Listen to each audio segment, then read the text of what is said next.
ভাই এই দূরপ্রবাসে এসেছি পরিবারের মুখে হাসি ফোটাবো, নিজে ভালো থাকবো, স্বপ্নগুলো তিলে তিলে পূর্ণ করবো। কিন্তু এই দূরপ্রবাসে আইসা দিন যতই যাচ্ছে ততই নিজেকে হারিয়ে ফেলতেছি। স্বপ্ন কি পূরণ করবে?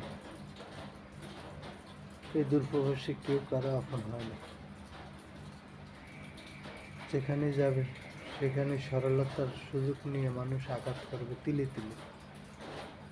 সবাই এই দূরপ্রবাসে আশ্বাস দিবে, এই করবে সেই করবে।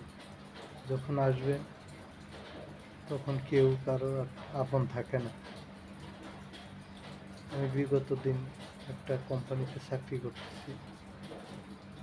হঠাৎ করে কোম্পানি থেকে আমারও বলতেছে যে আর তোমারও লাগবে না, আমাদের লোক আর লাগবে না, আমরা অনেক লোক ছাড়িয়ে দিচ্ছি।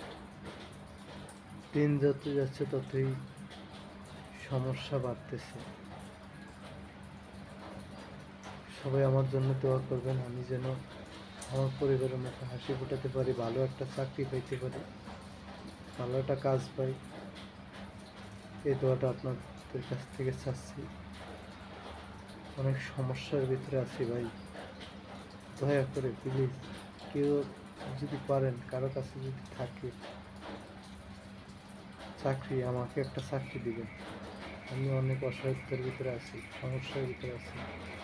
প্লিজ দয়া করে আপনাদের কাছে ভিক্ষা চাচ্ছি একটা কাজ, যে করে আমার একটা কাজ দেবেন।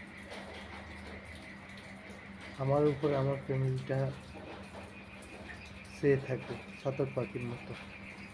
আমি যদি না পাঠাতে পারি তাহলে তাদের অবস্থা অনেক ভয়াবহ, অনেক খারাপের দিকে যাবে। মিনতি করি একজন ভাই বাঙালি হিসাবে আপনাদের কাছ থেকে একটু সাহায্য চাচ্ছি। আমার কমেন্ট বক্সে কমেন্ট করে দেবেন, আমি প্রতি দৈনিক কমেন্ট চাবো। কেউ যদি পারেন আমাকে একটা চাকরি দিবেন দয়া করে।